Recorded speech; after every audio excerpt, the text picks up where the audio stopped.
এক সপ্তাহ হলো আমরা নতুন অ্যাপার্টমেন্টে ঢুকলাম।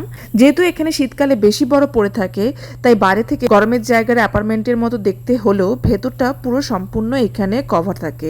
যেমন গ্যারেজ এখানে ইনডোর হয়ে থাকে। তো দেখো, এটা গ্যারেজের মধ্যে গাড়ি রাখার অভিজ্ঞতা আমাদের ইউএসএতে এত বছর জীবনে প্রথম।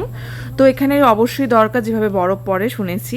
এখানে সিঁড়ির সঙ্গে সঙ্গে এখানে লিফটও আছে, তো লিফটেরও অভিজ্ঞতা আমাদের কাছে প্রথম। তো যাই হোক, আজকে আমাদের এখানে প্রচণ্ড বৃষ্টি হচ্ছে, তাই জন্য লিফট সব বন্ধ, কারণ লিফটও গ্রাউন্ড ফ্লোরে যায়।